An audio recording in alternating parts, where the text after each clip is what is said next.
also welcome you all and thank you all for attending this virtual workshop that has been co-organized by 3 AAL projects, which are IOANNA, iCan, and ReMember-Me.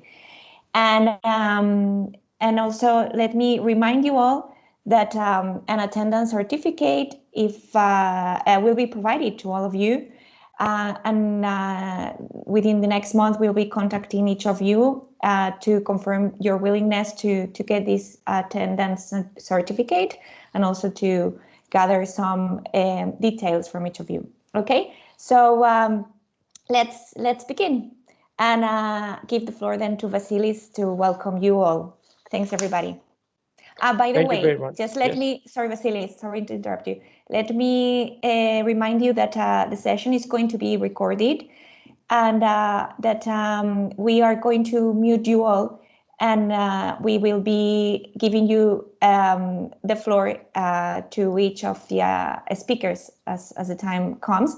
And also by the end of each of the sections, we'll give the opportunity to the attendees to ask any questions they may have. So please, I ask you to write them down in the chat if possible, or if not, to raise your hand. You have the option in the top of the screen, so you can just click on there and we'll give you the floor to ask any questions if you have. Okay, so that's all from my side. And sorry, Vasilis, I give you the floor now. It's okay. Thank you very much, Sidonia, for the introduction, and thank you very much for organizing this wonderful event. I see we have a lot of people joining, and this is very good. So let me make first an introduction, and let me share my screen. I have prepared the presentation for you. So can you see my screen? Yes. Yes, you can. Okay, perfect. So I'm going to say a few words about assistive technologies in our lives and how they can help people over 65 years old. This workshop is a organization of 3 projects, IOANNA, iCan, and ReMember-Me, that all have to do with senior adults. So and some assistive technologies that are able to assist them. So who are the senior adults? Senior adults are our people. They can be our parents, our uncles, our aunts, our neighbors, our teachers, the mentors. Maybe they're not in their prime, but they are here, they are many, and they surely made their contribution to society. So now it's our time to thank them and repay the debt by providing them an easy and comfortable life.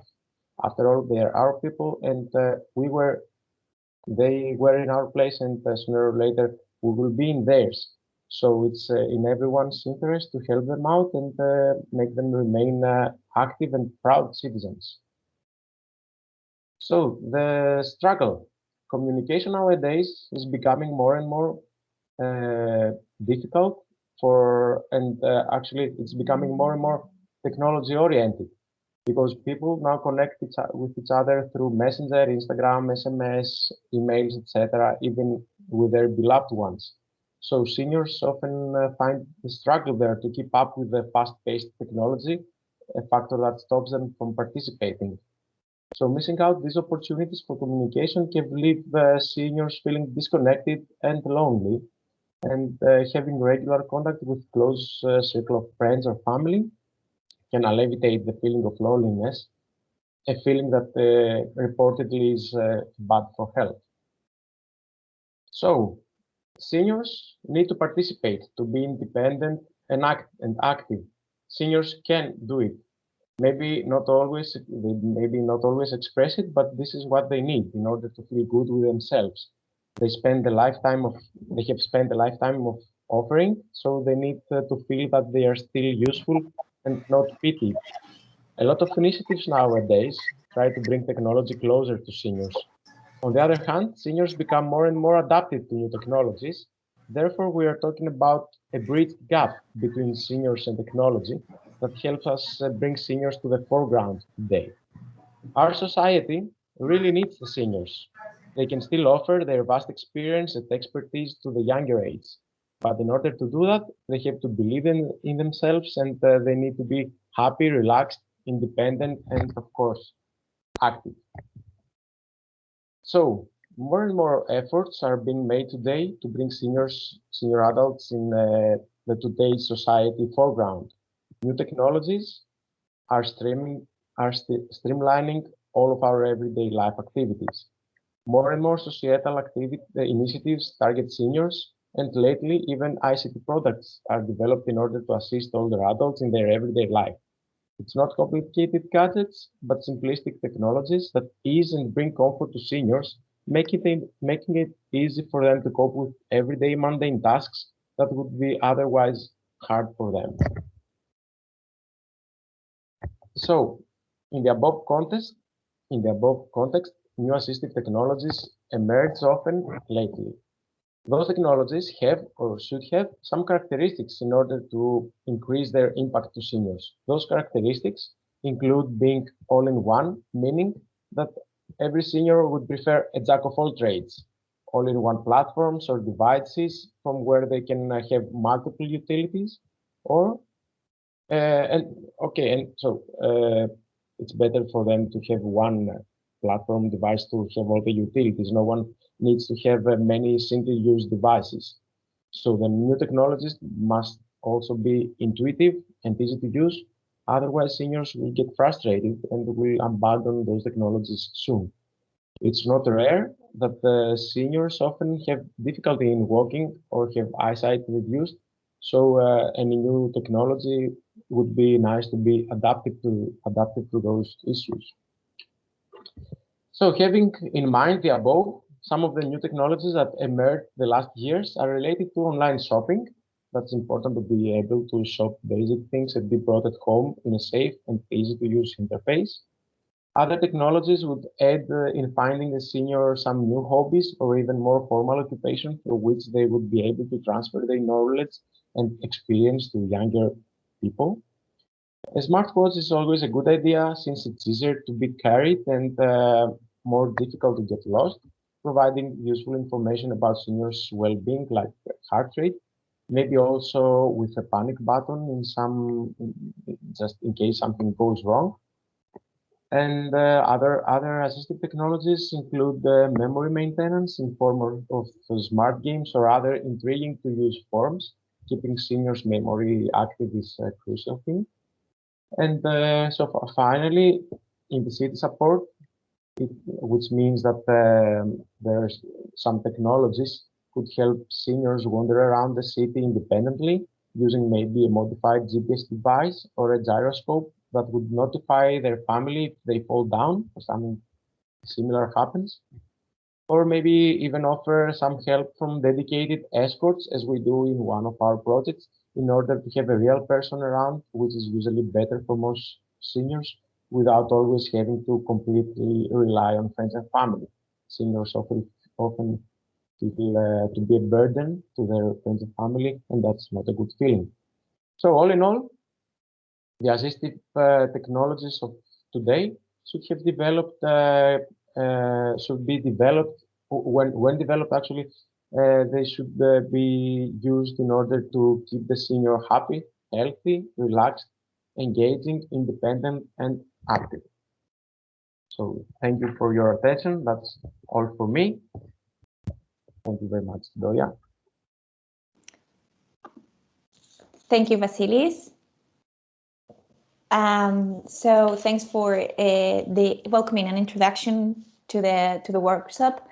And now I'd like to give the floor to the first of the AAL projects that are going to be presented today, which is IOANNA project. And Angeliki Sakiri, she will be speaking about socialization and access to services through IOANNA platform. Angeliki, I don't know if you are already here. Yes, hello to everyone. Okay, perfect. Thank you. Let me just remind you about something before you start sharing your computer. I know that you have a video link, and just to let you know that you have to click when sharing on share computer audio. You have an option. You can see an arrow on the top of the screen to start sharing your computer screen. And then you have an option of including like equipment sound. Okay, sorry. So I will have the share screen, right? Okay, yes, and on top of that, you see kind of a button. You have to turn it on to be able to include the equipment sound. Let me see. I'm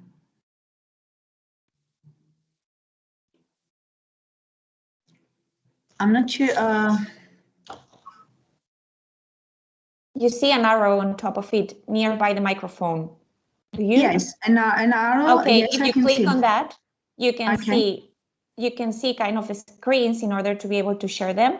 But also, I mean, you see on top of those screens of the windows, you can see kind of a sentence saying including equipment sound. You just move that, turn that on, and you will be able. If not, you just let me know, and I will share the video for you. Just let me know. Okay, I will try it because I can't see what you are saying for me. For the maybe when it comes, I don't know. I'll see it now. Okay. Okay. So well, Agiliki, I just let you start with your presentation. Do you see the presentation? Yes, perfectly. Thank you. Okay, so I will start, and if it doesn't work, then we can then you can show the video. No problem. Okay. I hope it works properly. So, I'm Agiliki Tsakiri, and I will speak on behalf of the IOANNA Consortium for the IOANNA project. I will be specifying in the socialization and the access to services with the IOANNA project. So a few words for that. The IOANNA project has been completed at 36 months. It was its primary duration plus 6 month extension due to COVID pandemic. It was through of team spirit, strong bonding, collaboration among partners that leaded to a very good and effective work. And we very highly considered the user requirements after the trial. So in order to have a simple, functional, user-friendly and intuitive interface for the elderly and for the business. And of course, it was very important for us to be consistent in applying the ethical and legal issues in accordance with the GDPR. So the aim of the project was to integrate other successful themes of other projects. So to develop an ICT-based solution for seniors for everyday facilitating in shopping management and navigation, and to focus on the assistive mobility and the social engagement. As a secondary benefit, it aimed to invigorate the local market with the use of the platform. So the idea behind the project was, as my colleague Vasilis mentioned, that for the first time in history, people aged 65 and over will soon outnumber the children under the age of 5. So as a result, it is imperative to redirect our attention to this part of the population. But being old does not anymore mean that technology is something unapproachable. So seniors want and they do become familiarized with ICT. And technology also realized that has to be more accessible and adapted to older people. So, because when Vasilis was speaking, I just came to my mind, there is a Greek saying that mentions us, wish the knowledge of my ending years to had it at the beginning. So this is very, very important, as wisdom and experience comes by aging. And combined with the fresh ideas and angles of the youngest, can create and trigger very good things and make a better future.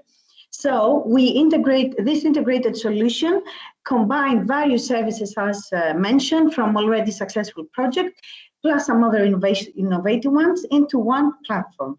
So I will introduce you now to the mobile application through a tour with the video, which I hope it will work now. Let's see, please inform me if you can't hear it.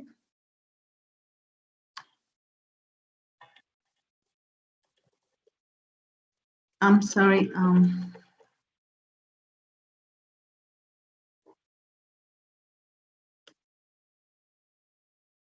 Sorry, it doesn't seem to work good.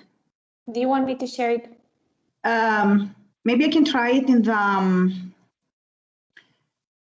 Sorry, let's see if I can take it and show it through the Chrome. And if it doesn't work, then it will be better because it's a nice one, so it will be better to be shown in a good way.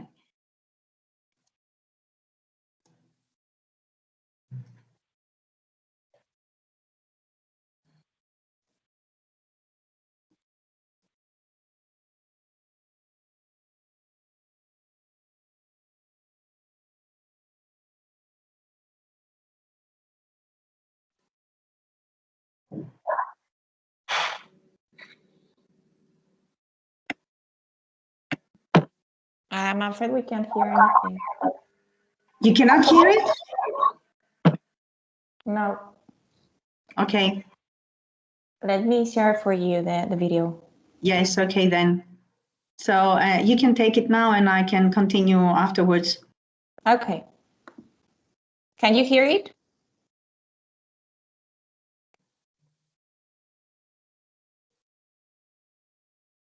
No, Idoia. No, It's not no, hearing. Idoia, no, we can't.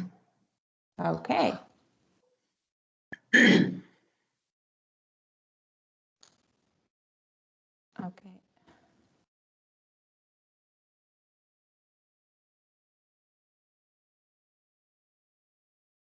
Now you can? Not really.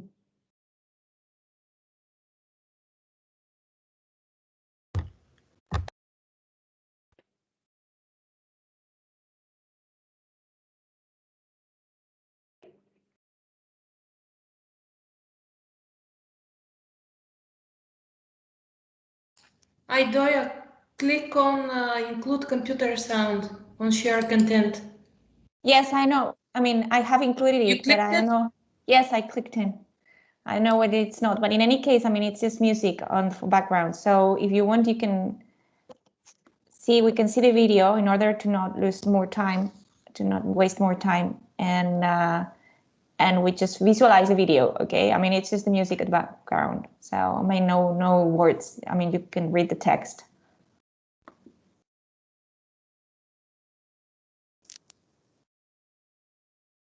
Oh, sorry.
Okay, so let me start sharing my screen. And I give you the floor again, Angeliki. Okay. It's a pity we didn't hear the music because Yes. it's very nice. Ideable, our partner Ideable has done a great job on that. Just to inform you that our colleague Itziar, she has shared with you the link to the video in the chat, so you can find it there if you want to.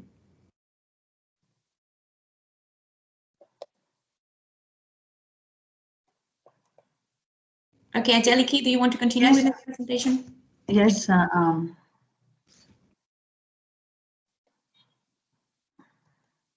Do you see my screen now?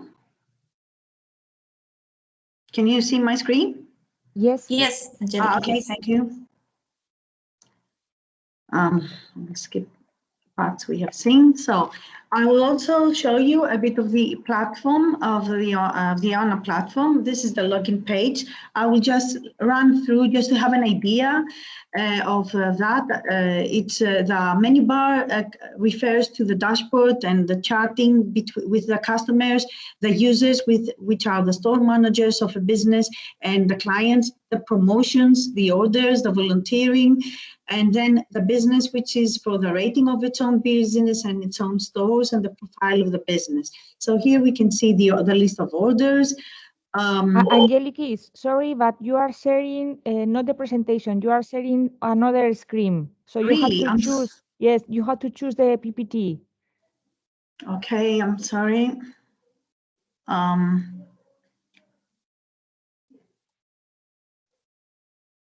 But now, do you see the PPT?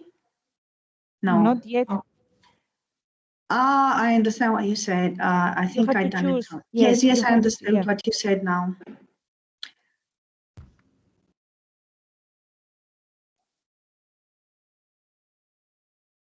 Sorry, I'll do it again.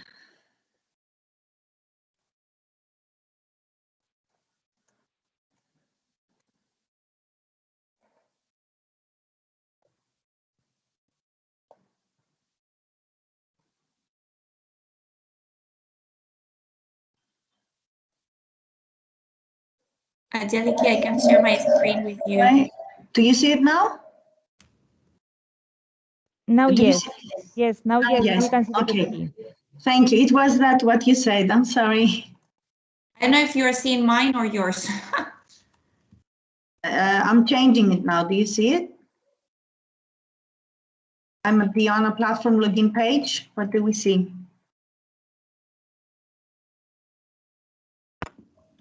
Okay, can you?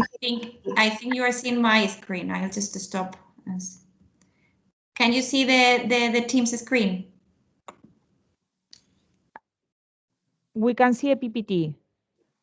Yes, and it is aim of the project at the moment? Yes. Yes. Okay, I'll be presenting it for you. I mean, I'll be just sharing my screen and you present it, okay? You just let me know when I have to go through to pass you around. You can go, this is the login page, as I mentioned, from the IOANNA platform, which refers to the business and the administrators. Can you proceed, please? This is to have an idea of the menu bar. It has, of course, the dashboard and has a chatting section, the users section, which consists of the store managers and the clients. It has the promotions, the orders, the volunteering, the businesses, which consists of the stores, its own stores, and the rating with the stars, and also its own profile. Here we can see the list of orders, and we can proceed to see an order detail and continue with. You can continue, please, with the just a few the list of promotion with the filters, the add new button, and adding of a new promotion and the chatting image. Actually, it's very easy and simple, and it's very easy to be guided inside. I will not insist on here now because the main presentation is to show the parameters of IOANNA in the society. So IOANNA's pillars have three main pillars: the elderly users and the caregivers, the businesses, stores and services, and the municipalities or other official ways that can be in non-governmental organizations or other kind of official ways to find a path to go out. We can continue now. Please, Idoia. Can you see impact of IOANNA on the elderly? No, I cannot see it. Yes, You have IOANNA, yes. Okay, probably it has stopped. I only see IOANNA pillars now. I cannot see anything else. Can you see my screen changing? The rest of you, I mean, impact of the IOANNA on the elderly? Yeah, yes. Okay, then I can, yes, you can go offline with your presentation, and I will just. Yes, and you will follow. Okay. Yeah. I will. Okay, I will see my own. So you are now at the IOANNA users and services, right? Yes. No, impact of IOANNA on the elderly. Okay. Impact of IOANNA on the elderly. So we have it's that they will learn to carry out daily activities, and they will be able to carry out their daily activities by managing their own shopping from their house, and also by cash if they do not know how to use electronic payment or they do not trust it. They also can have the ability to search stores, services, and offers products located nearby, and be familiarized with technology in order to start being out and getting their own shopping by having this user-friendly, intuitive interface with the help desk also. Also, they will not feel any more helpless. They can stay active. That's the main aim of the project, because it offers for community service with the offers for community service in paid or volunteer basis. And also it will be able to have to use the navigation system for their outdoor activities, and with the fall detection that acts as emergency system, they will provide them the safety they need to get out and be active again and feel confident for themselves. So the impact on the businesses, which is the new. Yes, just Angeliki, just to ask you, could you please just start summarizing a little bit, because we are running a bit late. Yes, I will be very quick. The impact on the businesses is that includes as customers the specific target groups, elderly. The elderly's experience is an added value for a business to educate new employees or assist at job positions through the volunteering. It will widen the market opportunities and endure and gain from unpredictable circumstances as COVID pandemia, and also explore the market for future development, new ideas and products. So the impact on the society will be that through the holistic approach activates the gear wheels of a mechanism in the community that will have a multidimensional benefits, which is the elderly socialization promotes their health and wellness. And that makes them be more active, and this will interact with other age groups and will function as a balance factor in the society. The exchange of knowledge will decrease the gap of age and increase awareness of progress and technology, which will reinforce the community prosperity, empowers the economic development and market growth in local level, small and medium enterprises, open the horizons of research, and create new products, new jobs and services. And that is all. Thank you. Sorry for this stopping of technology that didn't help me. Okay, no, it was just because you've been so quick now that I'm sorry. The last slide. But anyway, thanks a lot, Angeliki, for your presentation. In any way, in case that anybody is interested on it, we will share them with you. Okay. So thanks a lot, Angeliki. Let me, okay, now give the floor to Begoña Benito, which is, she is a project manager in Innovatec B, and she will be presenting ICAN project, assistance and smart recreation and mobility systems. So, Begoña, thanks very much. Thank you very much. Can you see the presentation? Not yet. Not yet? Okay, I will just try. Now? Yes, I think. Okay. No. I will just thank you very much, Idoia, for having the opportunity of share with you the ICAN project. I will just comment briefly the overview of the project and just introduce what we are doing in an ICAN project. The idea of the project is just to have an inclusive and online platform and also some devices like a mobile phone and also an intelligent smartwatch for supporting the elderly people in their normal life, just helping them just to use these devices to support different services. The idea of the project is to have different services. You see here taxi services, escort services, and also some monitoring for the elderly people that will be supported by all these devices. The project is in the middle of the time of the development time. We are more or less in the middle. So we have starting with our developments. I will just present some screens with the idea of the services. And here you can see the web platform, the more or less the design for the web platform where you can see the services that we are offering to our final users. Then we can see the idea of the intelligent smartwatches that is useful. I think, or we think that is useful for our final users just to have these kind of devices that are with them all the time, because the users can forget their mobile phones and they are not normally connecting to the web. So by using this intelligent device, they can have all the services by their own. So we can have more dependent people at the end. So this watch is recording some information from the final users that can be shared with the family and also with some doctors or some people that is helping them in the life.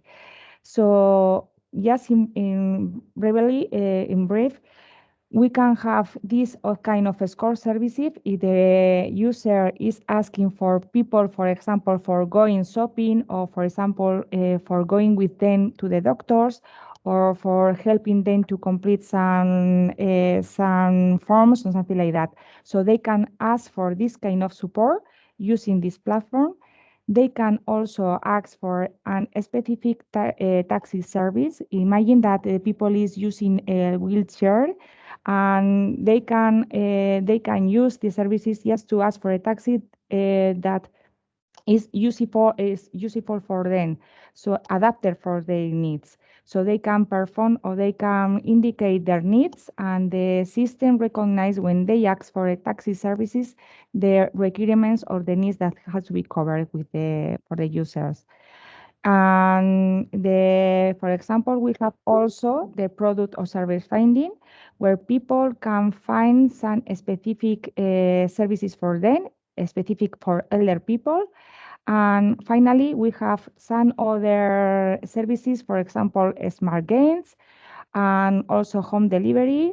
And also is really useful for contacting with the family. So it's like you can also contact for your family directly, or with other friends or of other users of the platform. So as commented, this will be adapted for the senior people, and we can have these services from the smartwatch, from the mobile phone, and from the web platform. So just finally, just to comment that in the case of the medical dates, we are also having some information that can be shared with doctors for having some medical advice for the final users. And yes, if you have any comment, I put here the information for the coordinator of the project, is Basilis. So if you need some more information regarding the project, here is the content. And that's all from my side, Idoia. Thank you, Begoña. just on time. So thanks a lot for your also fastness in presenting and effectiveness. So thanks a lot for introducing iCan project and the different features that you are developing within the project.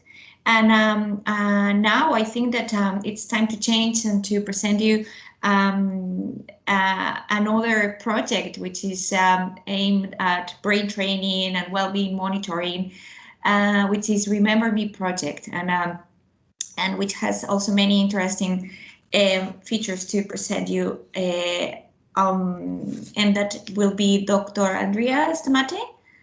I don't know if you are here, Andrea. She will. Andrea, we can hear you if you're here. Can you hear me now? Sorry, I think yes. I should have been used to this by now. So thank you, Andrea. So now I give you the floor to introduce us all with, to ReMember-Me project and all the things that amazing things that you are developing as well within the project. So thanks a lot. I'll let you share the screen. I just, in case you need anything, just let me know. Sure, let me just share my screen. Can you see it? We can see the presentation. No, not yet. No, not yet. Okay, I'll give this another go.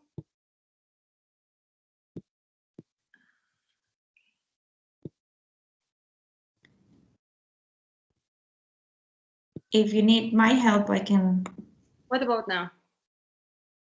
Now, yes. Yes. Now, yes. Great. Thank you. You can still see it, right? Yes, we can. Okay, so thank you for the introduction and for organizing this lovely event. My name is Andrea. I work for IOANNA International Foundation in the research department. And today I'm going to talk to you about the ReMember-Me project. I've done this presentation together with my colleague Nelly. So thank you, Nelly.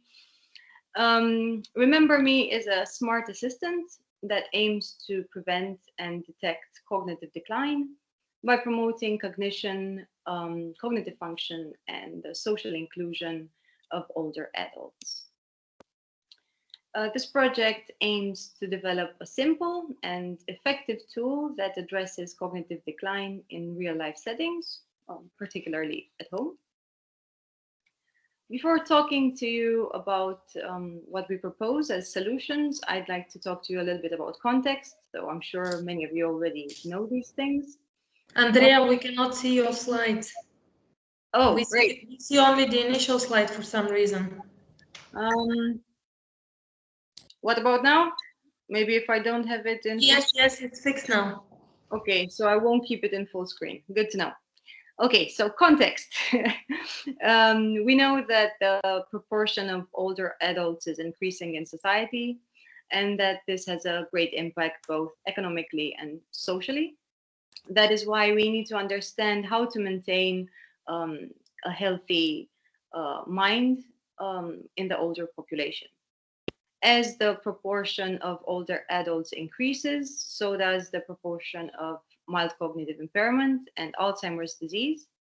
Therefore, it's becoming more and more important to provide these individuals with support to avoid and slow down cognitive decline, and even more importantly, to provide solutions that are able to flag these individuals at early stages, so before decline is severe.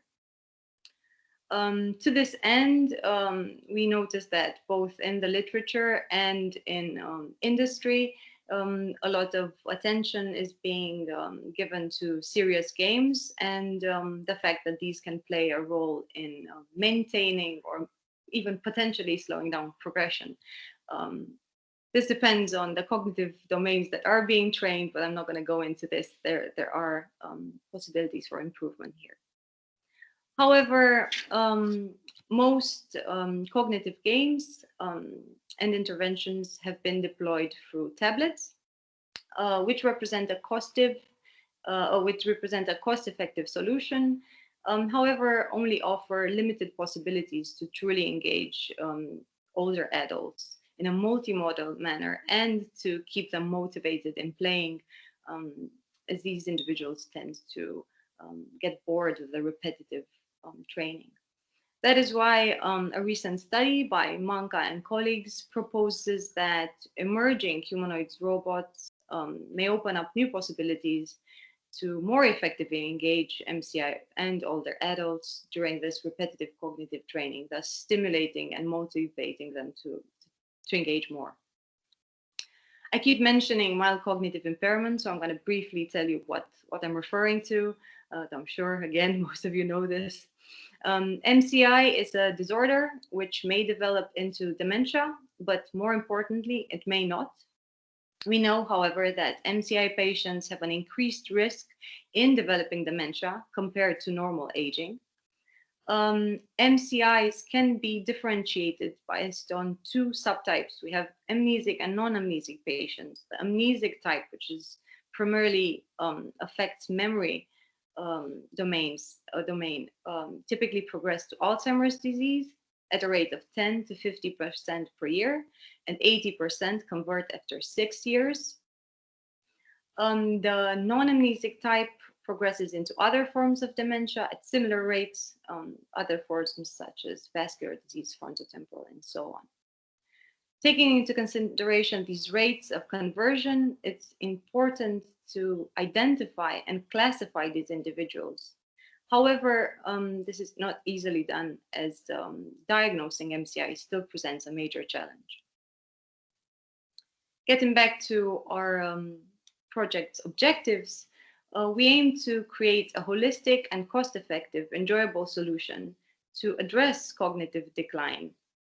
So to address it both in terms of flagging these individuals by developing and including cognitive tests, and to offer them solutions to delay decline by interactive games and social inclusions. So to this end, we aim to offer a multi-domain monitoring of cognitive function to detect cognitive decline, to facilitate social inclusion and offer personalized brain training to slow down progression. Another feature is that the platform will have high integration between healthcare professionals, caregivers, family members, and the community, obviously all with the older adult. The system overview, we plan on including several devices. I've briefly mentioned the importance or the potential of robots in cognitive training and engaging older adults. So we will include these robots. We will have fitness trackers. We know that activity levels are important in healthy aging. Sleep monitors. Sleep plays an important role in both memory formation and general well-being. Serious games, which I've mentioned previously. Detection exercises, or better said, detection tests to flag possible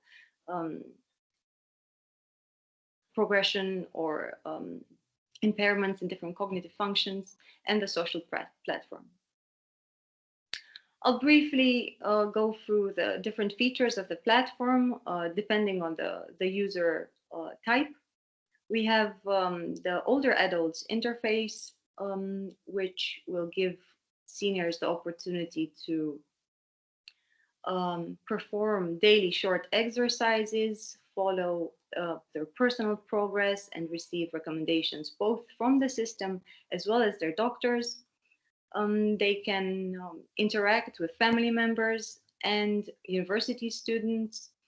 I'll tell you a bit more about this here. That is why we're recording their interests and experiences to be able to personalize and recommend who they'd be more likely to enjoy interacting with in terms of the university students.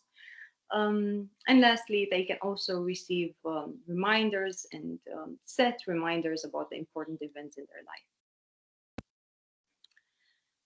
I've mentioned several times that flagging individuals and identifying individuals that are at risk of cognitive decline or progression from MCI to AD is extremely important.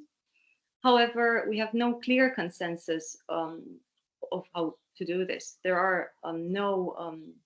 There's no consensus in the scales that are used in cognitive and functional evaluations of MCI. However, we do know that the breadth of the cognitive decline is important to characterize. A longitudinal study by Quinn et al. Showed that the Montreal Cognitive Assessment Scale and the mini-mental scales are good supporting tools to predict progression, especially when combined with demographic data. At this point, you're probably thinking that we're going to include these tests. Unfortunately, we are not, as strict copyright laws make them difficult to implement in digital systems. That is why we have created the ReMember-Me Cognitive Assessment Scale, which is a really nice feature of this system. The ReMember-Me scale is similar to the MOCA. It evaluates different types of cognitive abilities. I won't go through all of them. I'll just briefly mention some of the similarities between our tool and the MOCA. But more importantly, the additions that we've made, which are extremely important in characterizing this global, this possible global deterioration. So, for example, we've included prospective memory, which is a domain that is not currently tested in the MOCA. We have verbal memory, similarly to the MOCA. However, we have included an additional mode of recall, which is recognition. And we have many of the other domains that the MOCA assesses. I'll show you an example of one of the subtests. So we have visual spatial memory and constructive ability. You can see here a shape that the user needs to recreate both immediately, which is similar to the MOCA, but we also have a delayed recall. So after a series of intervening tests, the participants has to remember to redo this, this figure from memory. The scoring is different. The MOCA has a maximum score of 30 points. We have a maximum of 95 points, which illustrates the increase in tasks and tests that we have included. The family members platform includes features such as being able to monitor their family members' progress and updates. They can access their training schedule and change it if need be. Healthcare professionals have some of these features that I've mentioned previously, as well as being able to see their list of patients and their information. They can view their patients' progress and performance trends. They have the possibility to add notes and reports.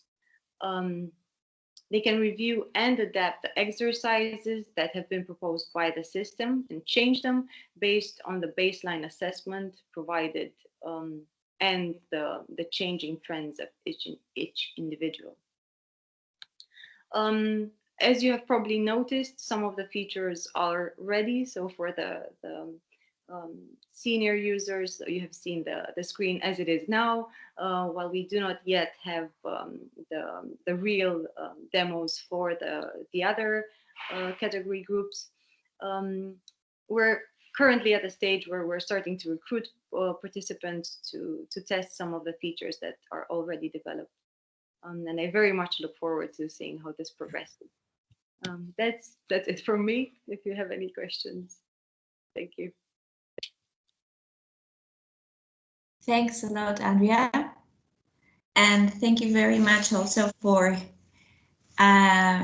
giving a general scope of, and the background of where this project stands on, and not just, presenting the different technologies and developments, but, the pillars of the project itself, which is really interesting at the point of where we are in the project in ReMember-Me.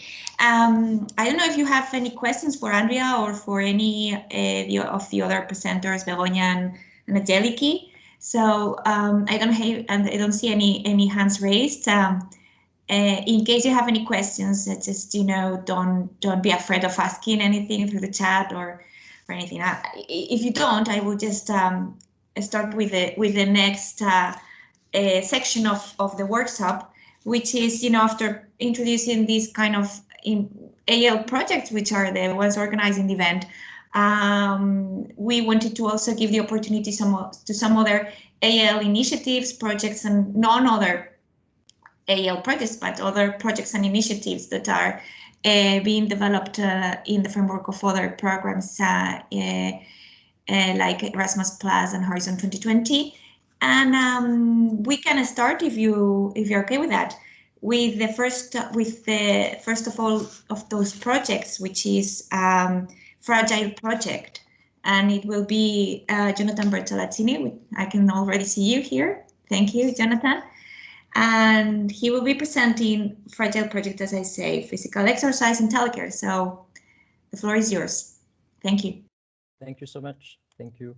So yes, this is an AAL project, and I will give you a brief overview. I think I have something between 5 and 8 minutes. I don't know exactly how much yes, time. I mean, yes, because we have many different initiatives to be presented here. So if you can stick to 5 minutes, it will be great. 5? But I mean, you can always have 1 or 2. No worry, it will be 5.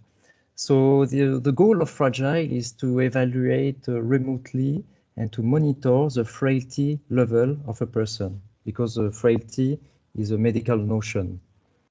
And for this, we have 2 applications. On the left side, we have a carer platform accessible on a computer, desktop. And on the right side, we have an Android application, which will be used mainly by the primary user and also the carer. What is important to know is that the application by itself is great, but we need also external data to be fed in.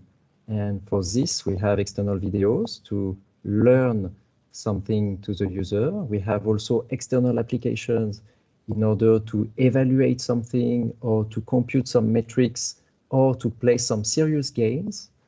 And we have also devices in order to get direct data from the body composition. It can be the weight or let's say a percentage of fat, or I don't know.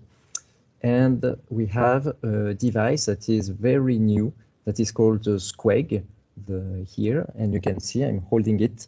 It's like a little egg, but you can squeeze it. It's a silicone one. And what is really interesting is that we can retrieve the grip strength value.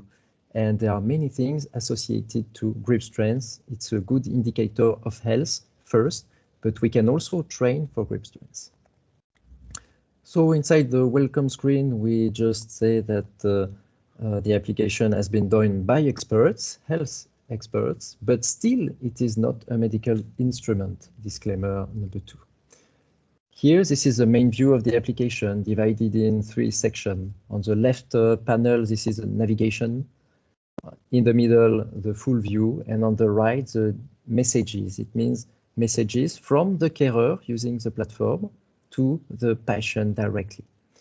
Globally, what is interesting for you to know is that we compute a health score. This health score is based on different metrics, but also on the frailty level. And the idea is that this frailty score and the trend of it are fully displayed to the user, but also to the carer. We have a schedule for some evaluations. In order to evaluate frailty, we have integrated different evaluations that are, for instance, presented by Andrea, like the MOCA test, MMSE, and other like the depression scale and so on. So there is a monthly schedule in order for the user to be even alone to follow this little test. And so the carer can retrieve indirectly the values. Here are some examples of the tests, the Fritz criteria test and so on. What is important to know is that if the patient is alone, there is only a limited set of tests that are available. And if a carer is logged in, like now, more tests are available, typically the MNA or the SPBB test. Here is just an overview of the question inside one test. So what is important as well is that serious games, in order to train also the user and not only to evaluate, these serious games have different functions, like to improve the cognitive or physical activity of the person. and we retrieve some metric based on these games. And the same for exercises. Here with this set of exercises, I would like to enter into the detail of GripMe that was created by the University of Geneva especially, whereas 3 others were created by Ideable, present here as well. Inside GripMe, the idea that a carer can schedule exercises based on the squeg, so it means grip exercises with different runs, intensity, and so on. And obviously, it can retrieve the test completion, the exercises completion. So here, this is globally the view. If this is an isometric exercise, you have to reach the intensity 15 kilograms by holding the squeg, and then starts a counter of time because you have to hold it for 10 seconds. By doing this kind of exercises, you improve the global blood pressure of the body, and in addition to the stress. And here the view when everything is all right. Typically, the scores are updated and are visible for the carer to monitor remotely. So using the carer platform like this, he can clearly click on one of his patients and follow the different results of evaluations. It can be IQ code, SPPB, and as well the GripMe exercises. And that's it for me. Here you have the list of the partners involved in this project. Thank you very much, Jonathan. Thanks. Thank you for giving this hint of fragile project. So now I give the floor to Iñaki Bartolomé. Are you here, Iñaki, with us? Yes, I am here. I'm trying to share my screen. Can you hear me? Yes, we can hear you. Thanks, Iñaki. Can you see my screen too? Yes, we can. Okay, so everything is working. Great. So I'll try to be really quickly through the presentation for these 5 minutes. We are also participating in Fragile and in IOANNA, as you've mentioned before. And here we're going to be talking about one of our products, which is completely focused on elder care. We have developed for many years Cuido, which is a multi-device platform for the B2B market, the elder care market. And we have functionalities for accessible apps for elderly people. We have health monitoring, telemedicine, teleconsultation, cognitive stimulation games, and even links to different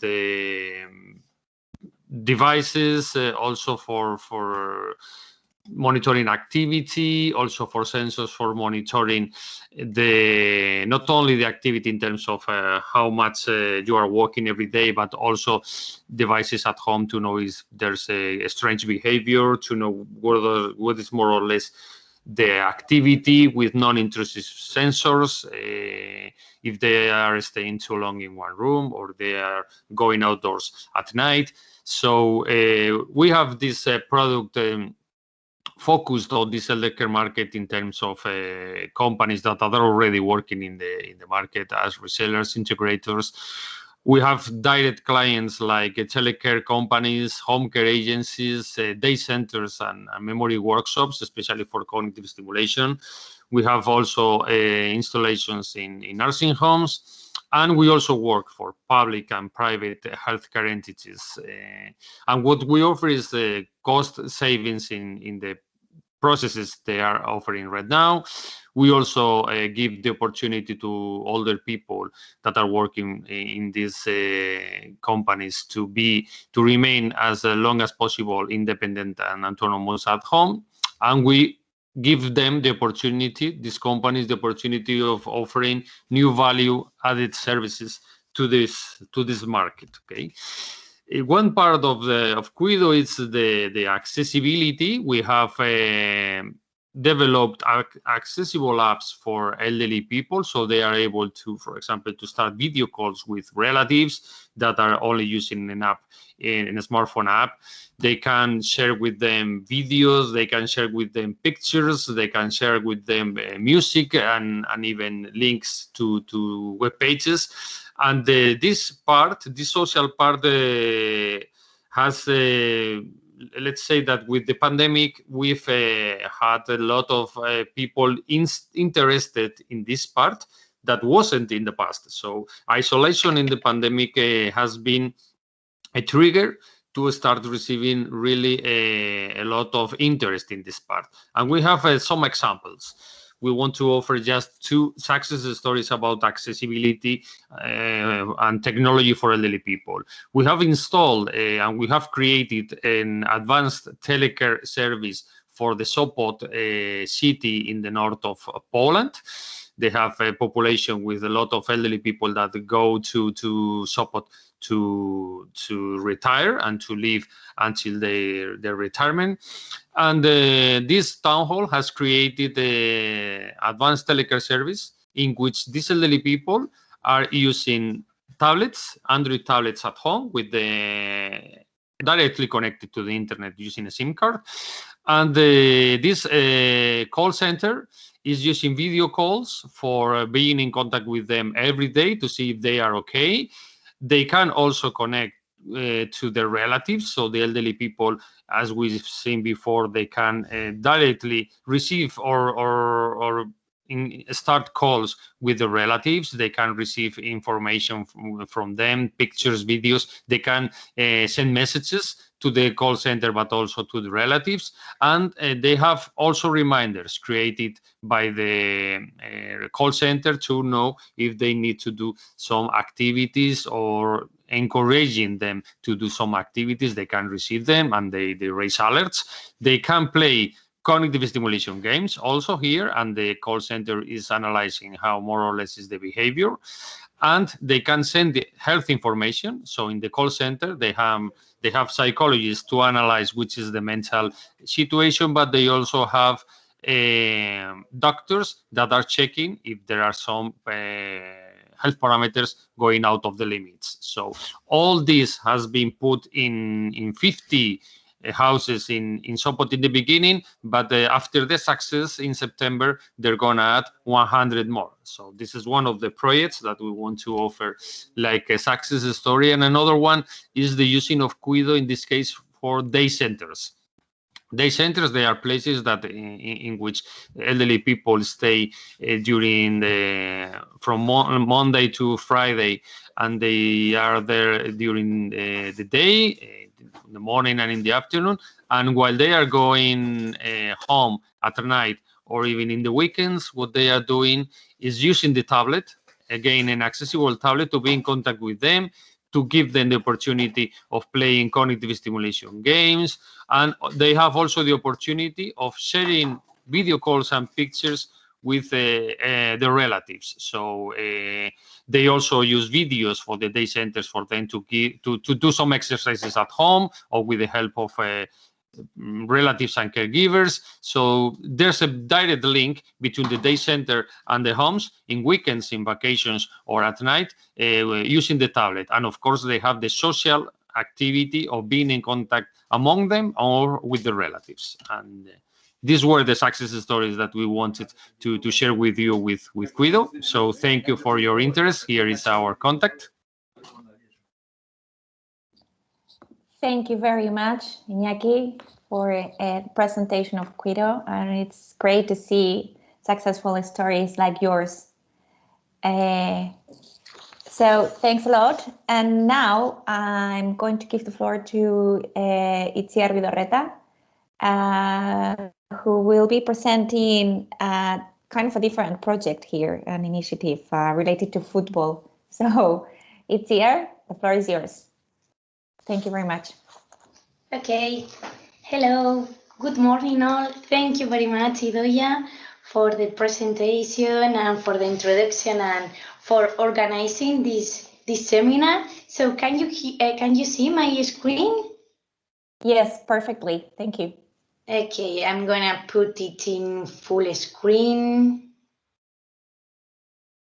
I don't know if you can see it in full screen. Okay. Now? Yes, great. Thank you. Okay, so good morning all. It is a pleasure to be here today. I'm gonna be very, very quick because we only have 5 minutes, but you will have my presentation later on with the contact and all the links to the project. So whatever you need, please contact us. So today I'm going to present you a project in behalf of Guernica Silver Living Lab, managed by Guernica Municipality, which is located here in Biscay, 30 kilometers far from Bilbao. So in behalf of an Erasmus Plus project called 6.0 Football for Health, we have been working with a group of elderly people from Guernica in order to enhance them their physical exercise, and but mainly related with football, with recreational football. So it has been quite a success story because we started in February last year, almost when the pandemic came to our lives. So we re-edited and reprogrammed everything that we have prepared in order to provide them with the exercises and the support to make this physical exercise related to recreational football, but from their homes. So just quickly, Guernica Silver Lab, it is a collaborative ecosystem that brings together actors, the main actors in the area of health and well-being in Guernica and the area. And the main objectives are to test new products and services with and for the elderly. And to achieve this aim, we are working in both. We are collaborating both with public and private sector. So the main lines of action are the aging of society, citizen-centered care, health and environment, physical activity and health, emerging technology, and user testing. The most important thing, user testing. We are collaborating with different entities such as Torres Suri, that today are here with us also, in testing different technologies for elderlies. So they are collaborating with us as this final end user engagement. So our main pillars or working methodology is innovation, of course, because we are working with technology-related projects, products and services, the stakeholder and end user engagement, following the Living Lab methodology, with the final aim of bringing richness to the territory. That's why we are collaborating with the different departments and associations of the territory. It is managed by the City Council of Guernica, but of course we are working with associations and departments from the culture, sports, third aid, youth, business, and equality participation.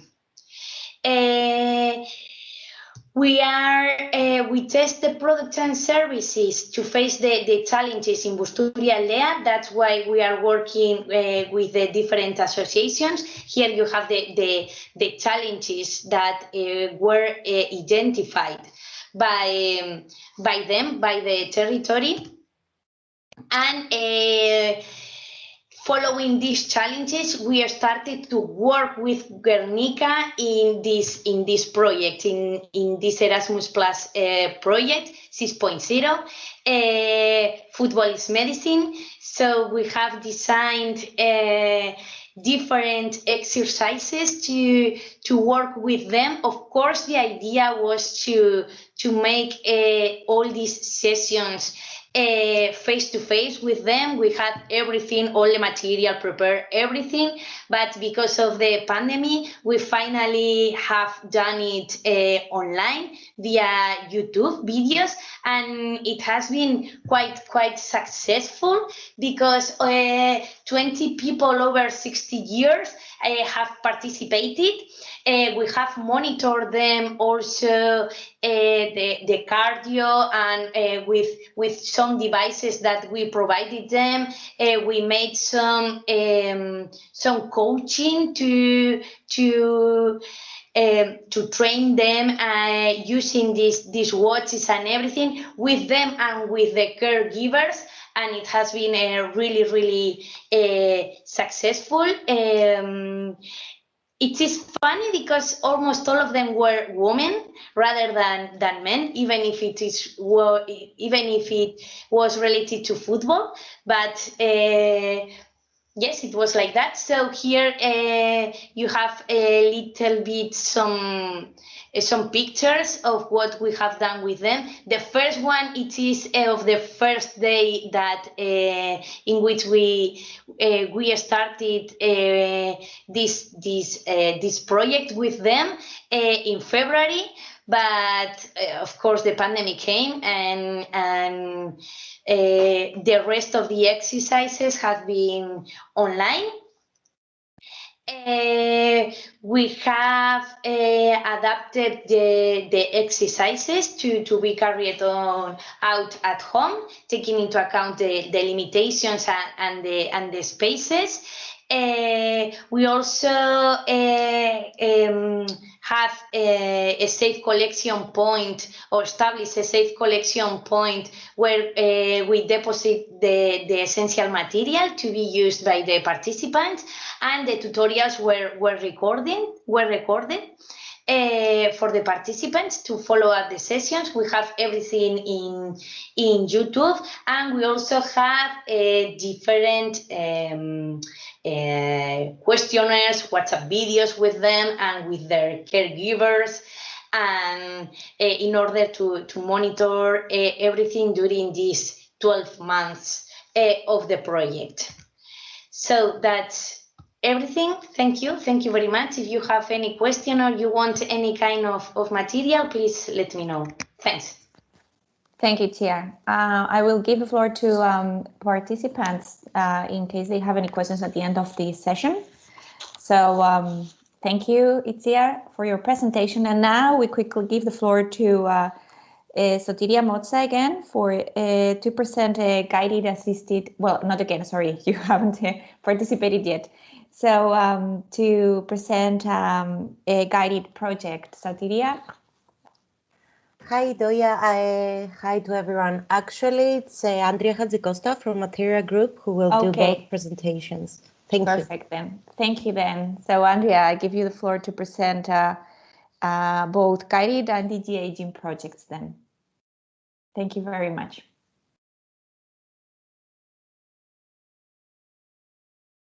Hello, everyone. Just give me a moment.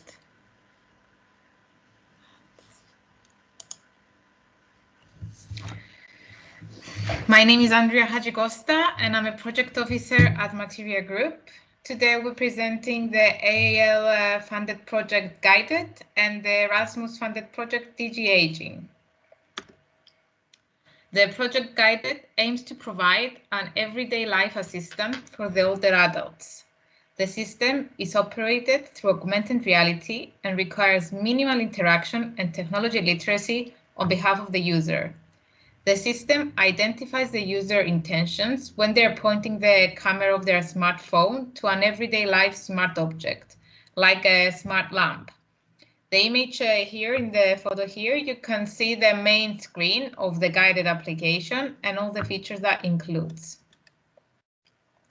The guided system allows users to have smart control of different devices, as I mentioned before, smart lamps, or the TV and other things through the AR technology. On this screen, you can see how the users can control their smart devices.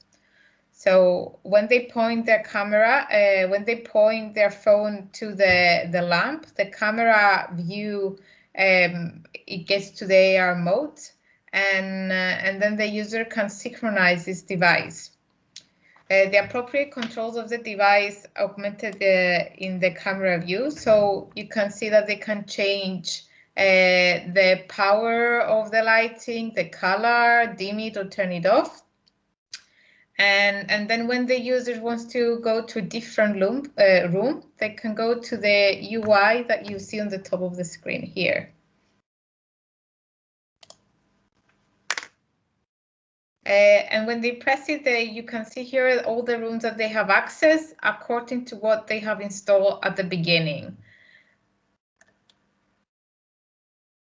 The guided system also gives the opportunity to users to monitor their home conditions through the AR technology. So as you can see here, there are sensors that they can detect smoke detection, control the temperature, the gas levels, and the humidity levels. So they can press on any of them and take control or make it to automation and decide what they want to do with it and act accordingly, of course.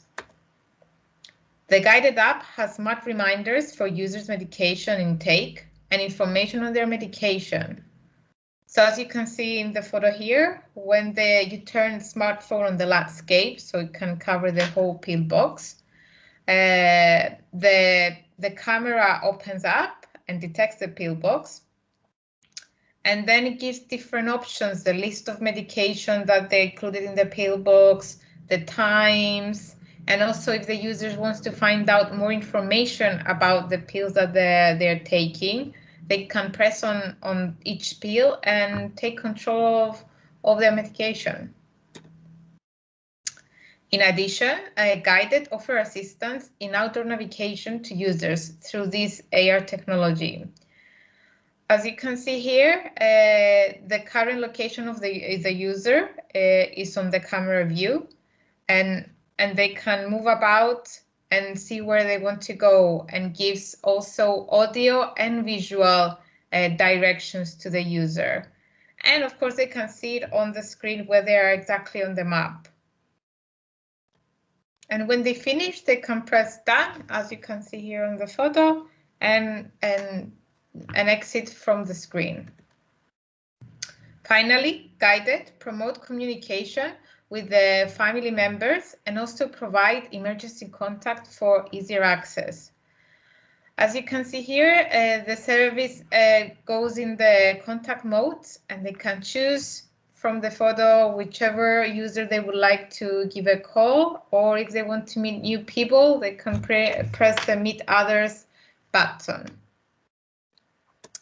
That was just a short presentation of what Guided will looks like, and hopefully will be out soon. And this is our project partners.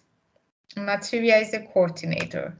If you would like to find out more or participate on field trials, please contact us either via email or visit our website or follow us on social media.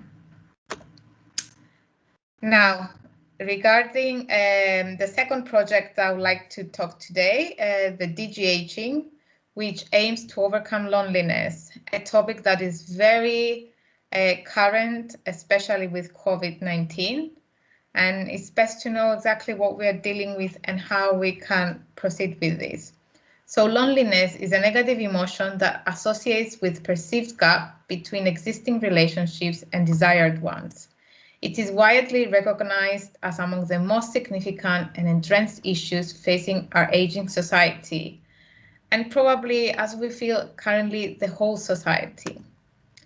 Now, this European project is looking for increasing the quality of life in old age, but supporting vet providers, caregivers, and the final beneficiaries, the elderly people, to find solutions in preventing and coping loneliness in the help of dedicated training, counseling, and digital tools.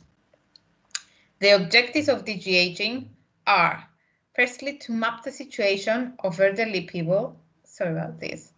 Map the situation of elderly loneliness in Europe. Raise awareness about the problem. Establish networks and policy recommendations coping with the problem, and provide strategies. I think I have an issue with the slides. Apology for this, going back and forth. Develop the digital tools, diagnose and prevent loneliness, and last but not least, to create a training program for the caregivers. These are the project partners of DG Aging, and Havele Care is the coordinator. If you would like to find out more about this project, please follow it on social media, and the website, and via email. Thank you again for your time. Thanks to you, Andrea, for presenting us these projects, which are really, really interesting, and that hopefully they will have a really positive impact on elderly lives. So let's continue with the next of the projects that is going to be presented in here, and which is going to be Prolepsis project, which is going to be presented by Dr. Andreas Karamboulos and Dr. Tsitsi Teologia. I don't know if you have pronounced them correctly, your surnames and names, but sorry if not. So I give you the floor to present us another very much interesting project, which is Prolepsis. Thank you so much. It's a pleasure to be here today with you and to have the opportunity to share part of our work with caregivers. Am I able to share my screen, or? Yes, of course. Yes, in case you need anything else, I mean, I can share it for you if not. You should be able to see it now. Yes, perfectly. Thank you. Okay, so what we are presenting here for you today is the Prolepsis project, which is aiming for the health promotion about breast cancer screening in former caregivers. This is our partners coming from Cyprus, Italy, Portugal, Greece, and Greece. And the idea behind this Prolepsis project was the fact that came out from relevant studies, as well as systematic reviews that demonstrated that informal caregivers, in the process of providing care to patients or to loved ones, they themselves tend to pay less attention to screening issues, and that was an alarming point for informal caregivers, and in terms of late diagnosis of breast cancer. So this project aims to develop a mobile phone application and intervention as a means to enhance the preventive healthcare behaviors among this group of people, with tailored individual messages covering broad content areas, while also overcoming restrictions to place the time of delivery. Compared to the project that have been presented so far, our project has not yet developed the mobile application. So we're going to be presenting some of the steps that will take us to that development in the process. These were the specific objectives of the project Prolepsis, just to mention the education and enhancing informal caregivers to assume better control over the disease through adopting and maintaining changes in their own lifestyle and living practices.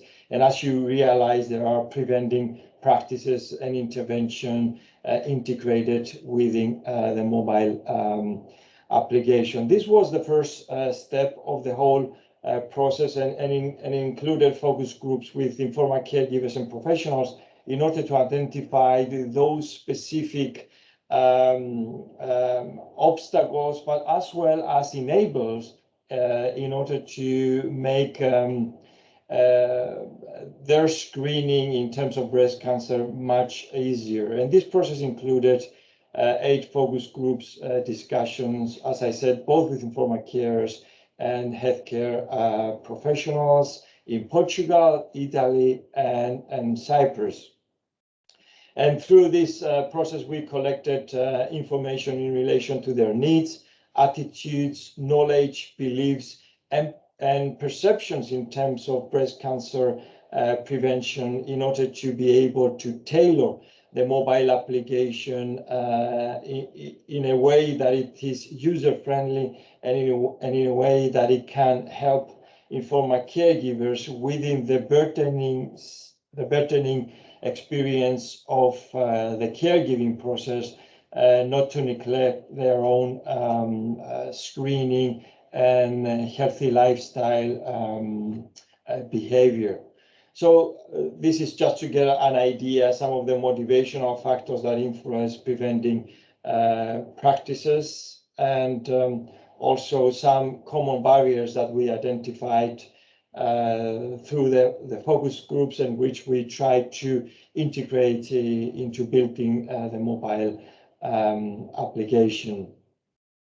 As the second step, we also develop a training program for the informal caregivers. This will be embedded within the mobile application, so it will be a standalone training and health promoting behavior application, but it will also serve as a tool, an on-demand tool that informal caregivers can use at any stage of their caregiving process. So this training material aimed basically in these 4 topics on relevant knowledge about breast cancer prevention through physical well-being as well as psychological well-being, early detection, preventing behaviors, as well as efficacy for the management of the caregiving roles. Pilot testing, and of course, the output 3 will be the application and the platform. As I said, we are at the early stage of internal testing of the mobile application, so we just gave you some mock-ups in order to get a feeling of how this mobile application will look like, and these are some of the abilities of the application. For example, profiling and personalizing the content, pushing a notification, user implementation. Of course, it will have a social application embedded within the whole overall application, as it was mentioned in one of the previous projects as well. And as a supporting tool to this mobile application, we'll also be having a web-based platform where the consortium leader, but also the partners in the various countries, will be able to upload on-demand and up-to-date material that will in turn be fed back to the Prolepsis application. And at this moment, I would like to inform you that if you would like to receive more information about the Prolepsis project, this is our website. Feel free to have a look. And of course, if you need any further information, please don't hesitate to get in touch with us. Thank you so much for your attention and for the opportunity to present. Thank you.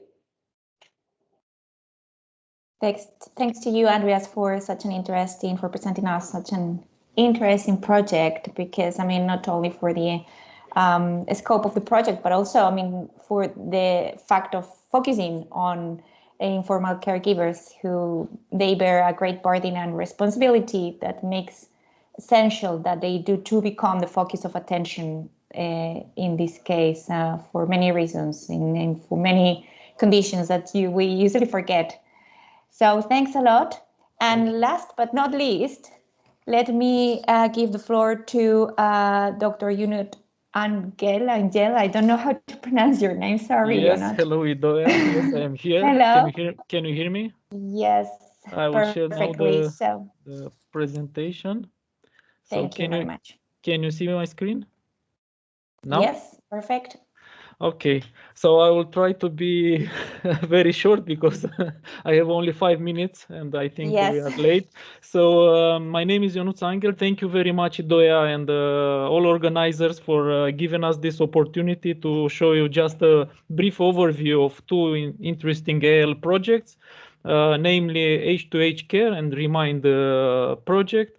So I am an associate professor of the Technical University of Cluj-Napoca, and I will start with the H2H Care project, which is actually coordinated by us, by the Technical University. It is a project financed in the same call as ReMember-Me, and it goes for 3 years by 2020-23 and it has as main objective the development of a solution and of a platform that involves social robots, artificial intelligence, to address the specific needs of elders during the transitional care processes, with the goal of avoiding hospital readmission for this person. It is focused on heart failure problems, and it touches the following key aspects: the assessment of readmission risks for the patients that go home after being in the hospital. We implement specific components for assessing this readmission risk using standardized and adaptive questionnaires. The development of a monitoring infrastructure that uses IoT sensors and artificial intelligence, sensors such as smart scale, blood pressure meter, fitness tracker, and the configuration and personalization of this monitoring infrastructure according to the assessment results and according to the older adult profile, and the offering of a coaching and motivation dimension using a digital assistant, which is in this case COMP or AV1, to facilitate the intervention through post-discharge lifestyle changing recommendations, treatment plans, and so on. To give you just a glimpse over the project technological architecture, in this slide, you can see the structure of the envisioned components. As I mentioned, we are building an assessment service that will be actually composed of two components: a whole person assessment component and a care personalization component that will personalize the social robot digital assistant that will be used in the project and in the platform, and that will provide important data for the machine learning and big data analytics service. We are using a monitoring infrastructure developed by our partners from Tellu Cloud that is adapted for the project. This infrastructure gathers data from the environment where the older adult lives and provides it to the analytics component that will offer insights to doctors and caregivers about the older adults' health status. As mentioned, we have two digital assistants under evaluation now, both developed by no isolation partner. One is COMP, which is a one-button digital assistant that allows interconnection with family, with friends, and allows personalizing, sending messages, recommendations directly to the older adult. And the AV1 social assistant that allows a direct interaction connection, let's say, between the older adult and interested family members and even doctors.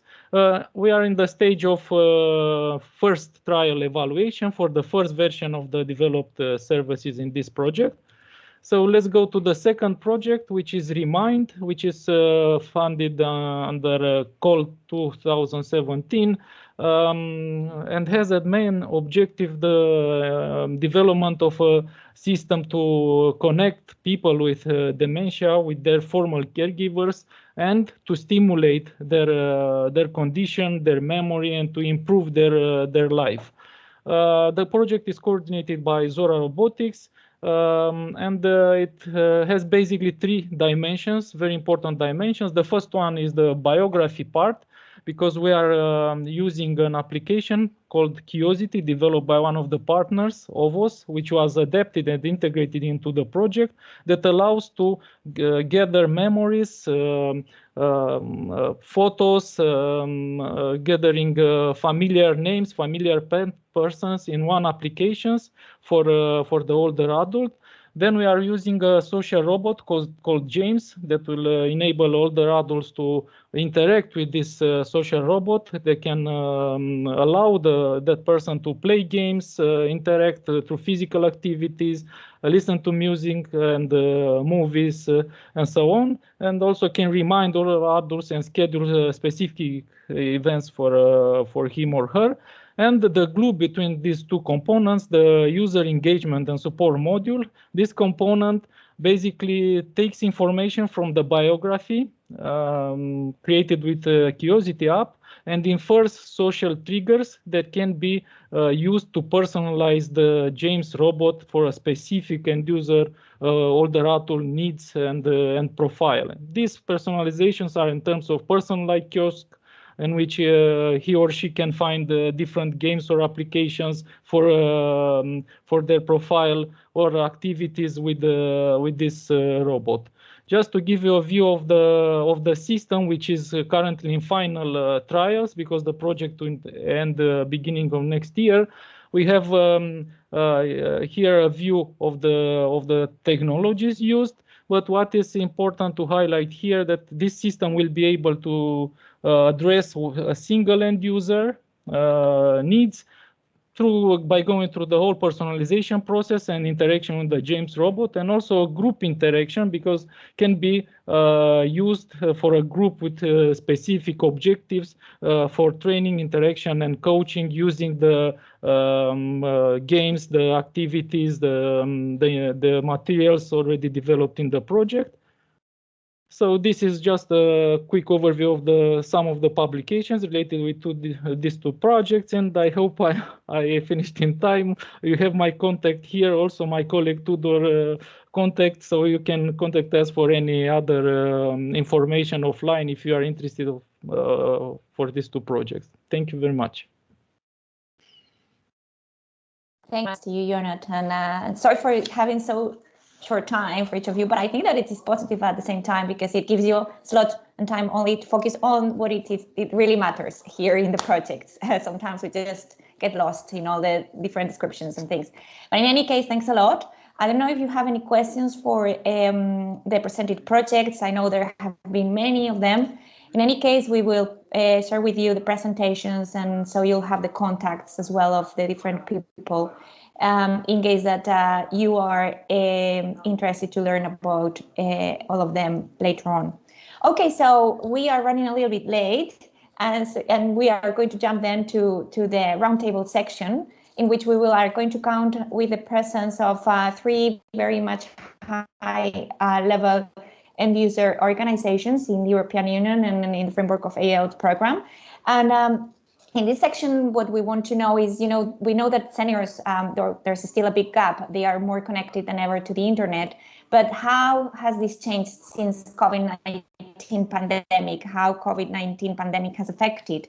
There have been two major consequences on seniors and their use of technology. The first is that their internet usage has accelerated during the pandemic, while many of them have suffered from isolation, loneliness, and being less mobile, many issues that we have tackled in here today. And as a result, they've been using these devices and the internet as helpful tools. And the second is that before the pandemic hit, seniors have gradually been closing the smartphone usage gap between them and the younger generations. And since the spread of COVID-19, this has stopped. The younger generation has also increased their internet usage even more, and on top of that, a new digital gap then is emerging among all these seniors. So together with the different mobile networks, there are digital skills to be learned. All these things are very crucial, and we want to discuss all these with these end user organizations. We have here Sotiria Moza, sorry. I don't know if I pronounce your surname correctly, Sotiria, but in any case, she's a cognitive neuropsychologist, head of applied research and development, Department of Materia Group Nursing, Care and Rehabilitation Unit in Nicosia, Cyprus. We also count on with the presence of Dr. Federica Piras. She's a PhD in Cognitive Neuroscience, Junior PI at the Neuropsychiatry Laboratory, Clinical and Behavioral Neurology Department at Santa Lucia Foundation. And then finally, last but not least, we count on with the presence of Nelly Gospodinova. She's researcher and project coordinator at IOANNA International Foundation. So thanks a lot to all of you. I'm going to ask questions to each of you in order to give your hints about all these topics that we have quickly summarized in here. So if it is okay with you, we will start with Nelly. Hello, Nelly. I'd like to know from your perspective, which is the first obstacle you find when trying to recruit older adults to test technological products that the ones we have been describing in here in all the pilot activities. Thank you, Nelly. Well, I'll talk in general about the situation in Romania, so we'll have in mind the Romanian context. So for some new seniors who join AAL projects or other research projects, it's a matter of trust. So some Romanian seniors fear, for example, that they might be scammed, cheated, taken advantage of. I think it's part of the culture also and part of the mentality, but we try to give as much information as possible about the project, so they are fully aware of what they're going to take part in. That's number one. Number two is, let's say, their self-efficacy. That is, self-efficacy is one's belief whether he or she can perform a task or a particular behavior. So when it comes to seniors, some seniors think that they cannot learn how to use technology. It's not up to them and to their abilities. And this affects in turn later on technology adoption by them and technology usage. Last but not least, when we talk about Romania, we should take into consideration the lack of equipment and internet access at home. So we at the foundation, at Jan Aslan International Foundation, we provide devices and internet access for all seniors who want to test new technology but cannot. So these are some of the obstacles that we have encountered in our work so far.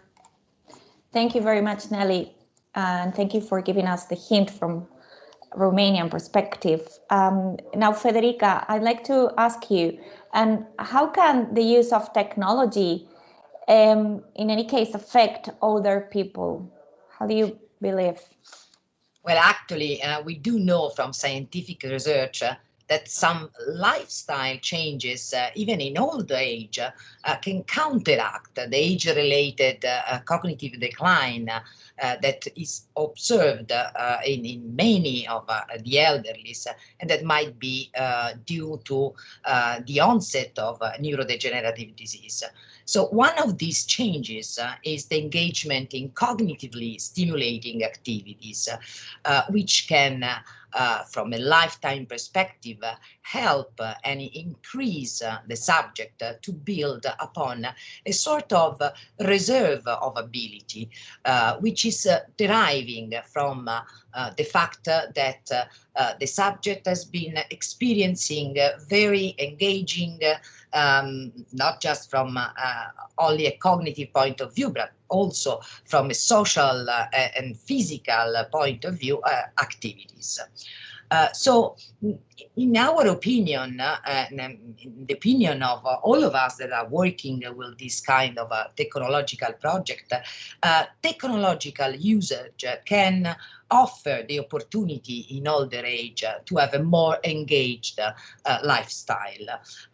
Just to get an idea from the scientific literature on the risk of developing mild cognitive impairment later in life, just a recent study demonstrated that in a fairly big number of subjects, about 2,000 subjects followed for 2 years, a small percentage of the individuals who were using a computer later on developed a mild cognitive impairment. But the percentage almost doubled when the individuals not using a computer were considered. So the use of technological products and solutions, which are usually foreseen by elderlies as to increase their efficiency in performing a task, can be a sort of, well, it is per se a cognitively engaging and stimulating activity. Nelly was mentioning the increase in self-efficacy, which is related importantly related to well-being. The increase in self-efficacy when subjects can learn how to manage, how to operate on this kind of technological solution. And this would be if the solution that we are thinking about consider learnability, memorability, and productivity as very important when they are designing them, then we will increase the sense of self-esteem and self-efficacy in older adults. Apart from technological products and solution, internet-based solution can also tap and increase and modify the well-being of subject, as we've been seeing in all these projects, in some of these projects, especially reducing the sense of perceived loneliness and social isolation in individuals, and especially the social sense of the perceived sense of social isolation is related in the elderly to an increased risk of cognitive decline.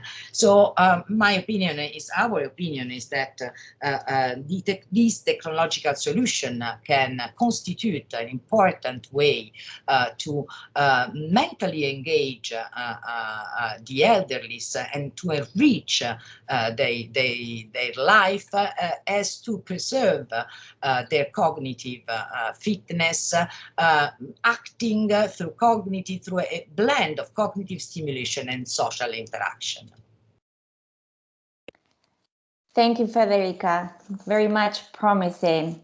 In any case, let's see now with Nelly. When using these technologies, what common obstacles in any case might older people find that younger people don't? Well, there are many differences among between seniors and younger people. Just to mention a few of them, like different digital literacy levels and different overall health status, health and physical status, which influence how seniors can use a technological product or solution. To name some of them, when seniors have some cognitive impairment or cognitive decline, it makes it hard to help them learn and remember new things. They need a lot of practice, more time. This means more energy and more efforts on their side and also on the side of the trainer or the person who is helping them how to use an app or a service. They might have also, vision and hearing deficits, some physical disability or problems with their motor functions.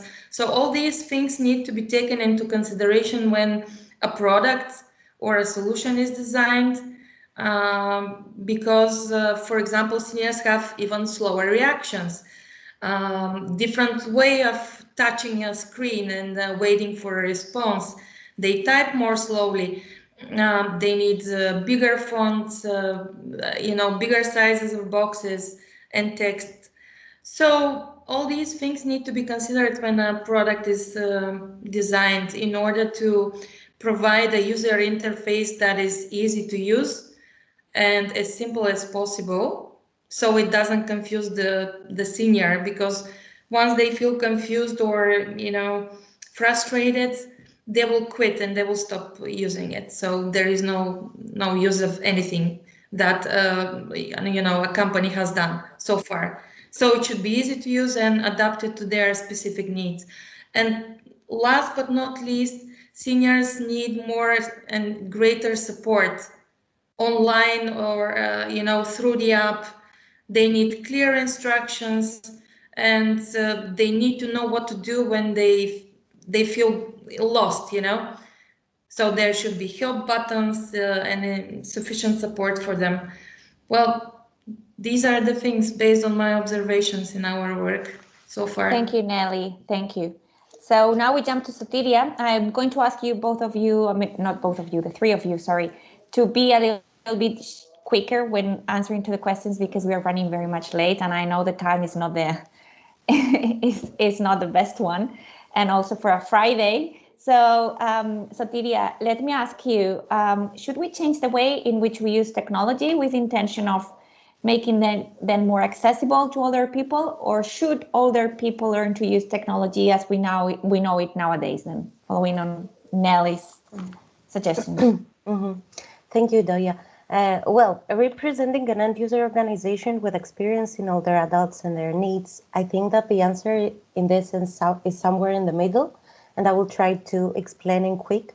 So first, we have to develop products especially designed for our target groups. So we have to take under account their needs, as Nelly said previously, their aspirations, their motivations, their limitations.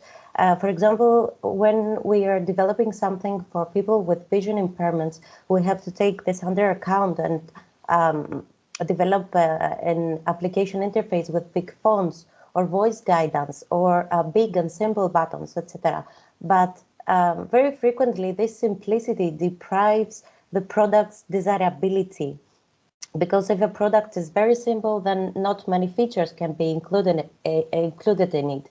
So my point is that we could still increase a bit the complexity and consequently the sophistication of an application in order for it to be more desirable.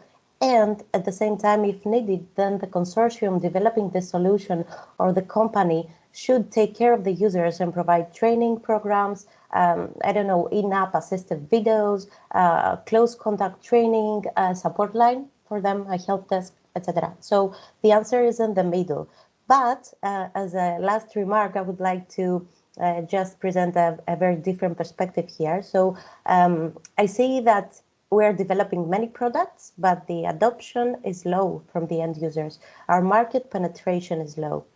So except for the obstacles already mentioned, I think that it's not that the products nowadays are not usable, or it's not that we are not offering training, but it is that usually people nowadays, developers and our teams, of course, have one older adult stereotype in their minds. So they're thinking about a person who is weak, depending on others, has hobbies like knitting and gardening, etc.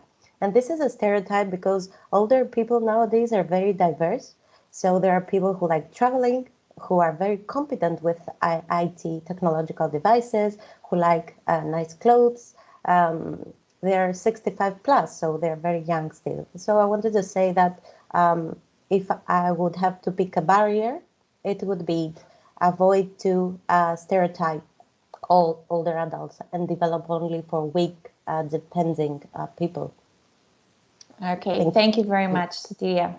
So jumping now to how COVID has all these experiences affected. Federica, from your own experience, Has COVID-19 affected in any way the older adults' experience and then relationships with digital technologies, as Sophia was mentioning? And if so, in which way do you think? Well, actually, as you were saying, COVID-19 obviously in some way closed a little bit the gap between the younger and the older generation, as the elderly started to more proficiently use the internet and as to maintain somehow the relationship with their cared ones, and also in order to be cared themselves because of the many restrictions, no visit, and so on. Our personal experience, we are a research institute, but we also are an hospital, and we have a memory clinic. So our personal experience is that patients, since they could not come anymore to the hospital was secluded just to protect it. Of course, they delayed a lot of visit, and this is quite a problem because diagnosis is postponed. You are not giving adequate care to this kind of patients, and us and Italy as a country has struggled to try to give to modify and to give a prompt response through telemedicine to this problem, which are not experiencing anymore because well, actually, of course, things are better, and people, since they learn during the pandemic, for example, how to book online through our website a visit, so they are not postponing their visit anymore. So it's a little bit better, but still there's a long way to go ahead us to make these services better. Thank you, Federica. It's true that there's still a lot on the way, and we are seeing it also with the vaccinations now. I mean, and people having problems and travels in order to get their vaccines. So finally, last question to Sotiria. According to end users, what are some of the ethical considerations for new technologies to be taken into account, just in a very quick and short way? Yes, okay, Doya. So with the rise of new technologies, of course, the ethical considerations have increased as well regarding the new developing products. So just to mention a few ethical issues every developing product and every study should take under account. So first of all, it is the right of the participants or the users of the product to be informed about all aspects of the product, its functionalities, what we are asking them to participate to. And we should make sure that we will have their consent and that they are capable of doing so, of providing this consent, of deciding what is for the best of their interest. So after giving this consent to participate or use our product, we should make sure that they can, in an easy manner, withdraw this consent anytime, at any time, and without giving a reason for doing so. And of course, this is going hand by hand with the data privacy policy. So we should inform the users what type of data we are collecting from them, and they should be able, without complex and long procedures, to request their data to be fully deleted and get so easily forgotten from our system and from the study. They should also make sure that they have a complaint officer or some contact details for the users of the system or the participants of the study to really reach someone and get their issue resolved. And finally, we should make sure that we inform the users not only what our application or our product does, but also what it doesn't do. And this should be done with disclaimers in the app to let them know about the risks involved from them using the app or the product.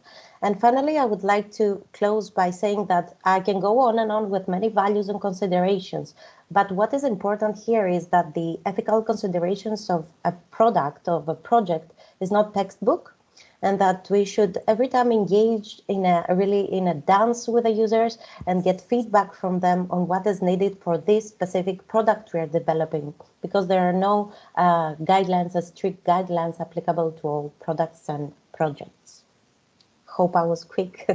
So, yes, it wasn't, but you were very much clear, Satiria, and I think that this issue, among others, of course, could give us the possibility to discuss for hours and hours. But it is very much important because also from the European Union perspective, European Commission perspective, it is critical issue, which I think it is important. And sometimes, I mean, we can also discuss, how other continents approach these issues and differences between one and another's risks and pros and cons. In any case, thanks to the three of you for this very much interesting roundtable. It is a pleasure to always count with such high-level quality speakers in here. And we finally jump to another very much interesting speaker. We have the pleasure to count here with Dr. Marius Kyriazis, who's a biomedical gerontologist. And Dr. Marius, are you here? Yes, I'm here, yes. Okay, thanks a lot. Thanks, it is a pleasure to count with you and with your presence in here.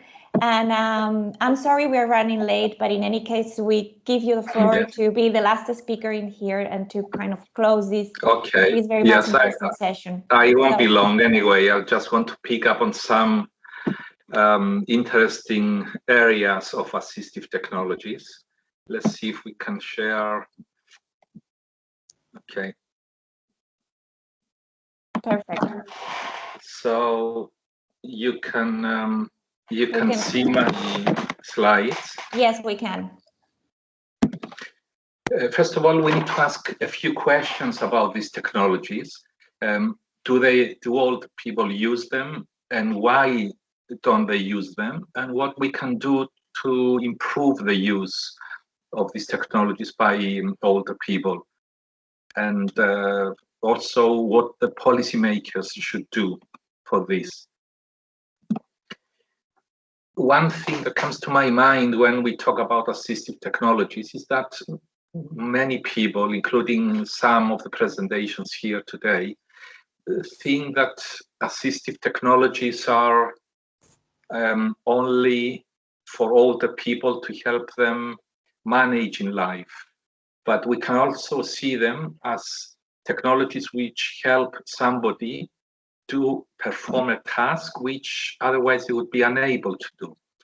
So this means that it's not just a matter of being able to reach for something, or to be able to go out, or to be able to see or hear, but it could mean anything. It could mean enhance our brain to a very high degree, or be able to see very well, better than any ordinary eye can see. So these technologies could be unlimited, could enhance us in an unlimited way. And here we have what we call transhumanism. A transhuman is simply an enhanced human. So somebody who wears reading glasses or a hearing aid is a human which is enhanced through technology. And this can be applied to any kinds of technologies.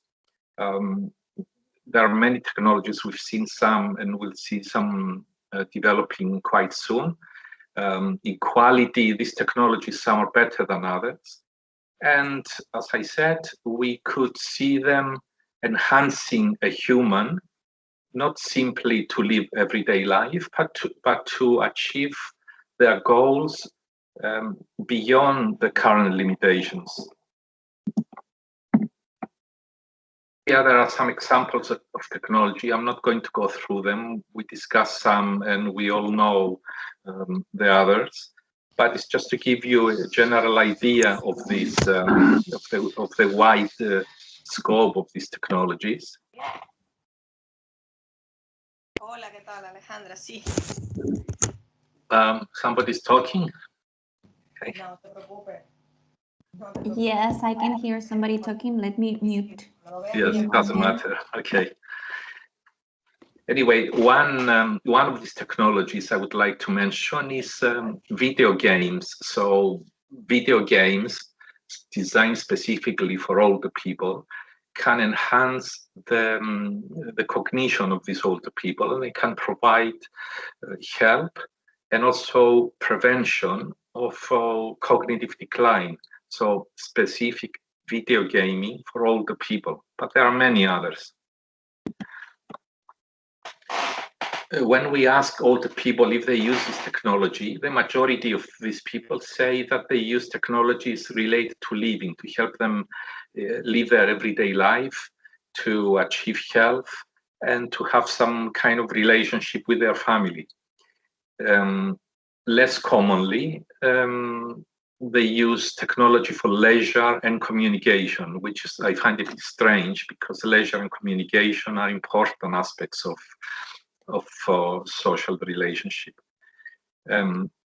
Also, we can see here, although many people use some technology, 30 or 44% have reported that they want to use more technologies, but they cannot due to a variety of reasons.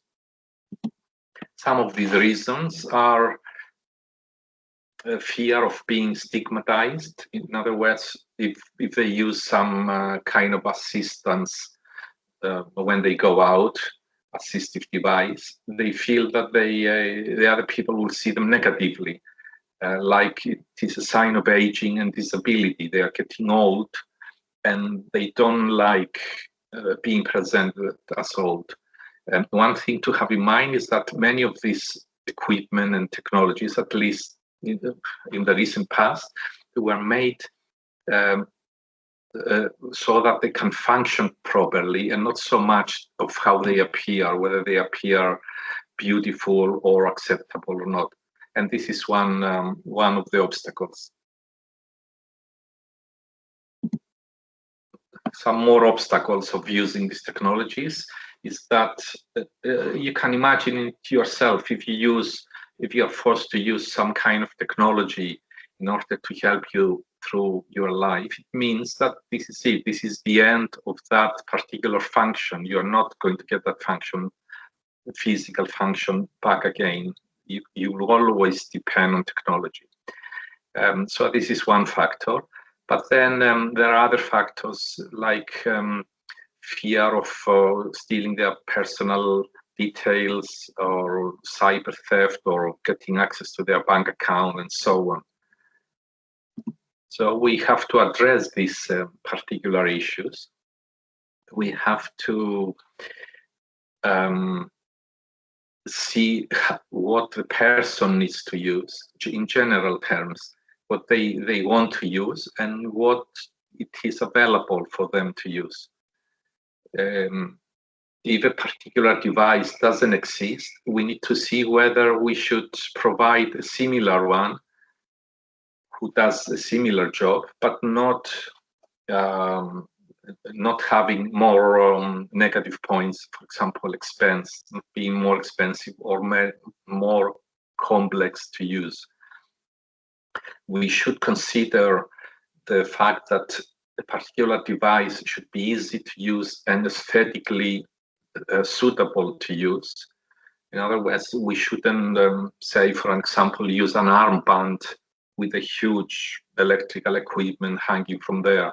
It should be more beautiful, more aesthetically easy to use, because that's one of the factors. And another factor, of course, is the cost and availability of the device. So we have to address these issues, see each person with their own needs, provide training for these persons, And one thing that I find very important is to provide follow-up, because if we give them a device and explain to them how they can use it, they still have concerns. They worry what will happen if the device breaks down, or what will happen if I don't know how to use it. Therefore, they need to have a contact, a person who they can ring or otherwise get in touch, and ask them their questions, help them to reset the device, and so on. But the important thing here is that we should tailor the device to the particular needs to the individual. It's not one device that is suitable for everybody. It has to be something that the person would be likely to use. And the governments or the promoters of these devices, they could use celebrities or influencers. This case here, we use a celebrity to either use or advertise the device. That makes it a bit easier for people to accept it. Now, the question is why governments need to promote the use of these devices. I find 3 reasons why they should promote them. A government that promotes the health of older people, and specifically the use of assistive devices for older people, are more in harmony with existing international laws. So they enhance the government's position in the world. It shows off that this government is doing something for their people, but they do need to involve all the stakeholders, including people who live in rural areas and those with intellectual disabilities and so on. So it is a holistic approach a government should take. So the 3 reasons for the government accepting to promote these technologies. For the individual, of course, they improve their quality of life. But for the government, as I said, it improves their position in the international community.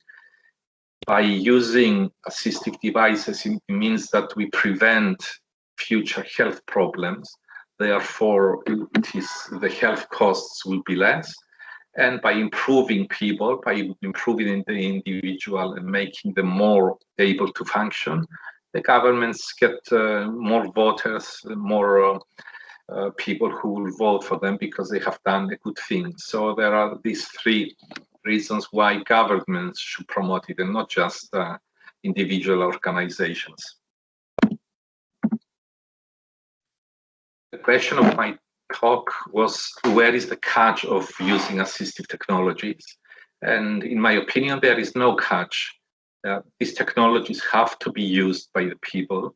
They have unlimited potential, so they can enhance any part of our everyday life. And we need ourselves to embrace this technology and help other people to embrace it as well. Here I can read you a paragraph from a paper I wrote, which I think is very relevant.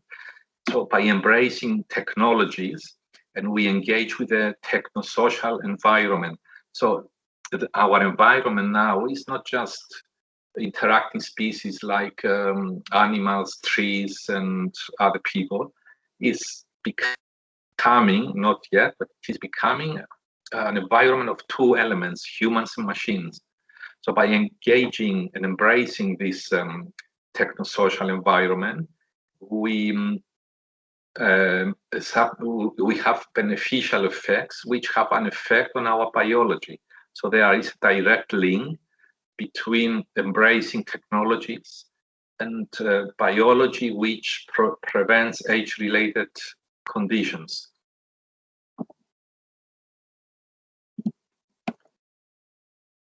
So to answer briefly these questions we asked at the beginning, people use technologies, but not as much as they should. The obstacles are because they're afraid of technology and not not confident of using it, as well as ageism. And to make them appealing, we need to see each individual with their own specific needs, provide training, information campaigns, and follow-up. And remember the 3 reasons why governments should promote prevention of age-related problems, because it has a political benefit. So finally, we come to a concept that I think is very relevant. When we talk about health, it's not just the head of our body and mind, but it's also the head of the device. In other words, if somebody uses a device to live a healthy life and a functional life, and if this device breaks down, then this individual becomes not healthy. So it's a combination of physical, mental, as well the health of the device we need to consider. So maybe in the future there will be doctors for healthy devices and healthy bonds between the device and the human, not just doctors for the body alone. And you can see me here in the corner with my technological device. And I'm not just an individual, but I am a mixture of human and machine. Thank you very much. Thank you very much, Marius, for this philosophical and interesting wrap-up for the virtual interactive workshop. Thank you very much. So I think we don't have much time for anything else. I think we've already stolen much of your time already. So let me thank you all, speakers and participants, for being here and for sharing your views, experiences, and all the things that we have been presented in here. Thank you, Marius, as well, for this close-up for this virtual interactive workshop. As I say, that's very much interesting approach. And of course, thanks to Federica, Nelly, and Sotia also for your roundtable. So thanks, everybody, and thanks, of course, to IOANNA, ReMember-Me, and iCan projects, of course. So I think we can close here the virtual interactive workshop. There are no hands up. There are no questions in the chat. In any case, we'll share with you all the material that we have. And in case you have any questions, or in case you want to contact anybody, just feel free to contact me or the email addresses that you're going to find in the presentations. So thanks, everybody. And it's been a pleasure. And we can then finalize this in here. Thanks. Bye-bye. Thank you very much, Doya. Thank you very much, Idoia. It was very nice. Very good. Bye-bye. Thank you. Bye-bye.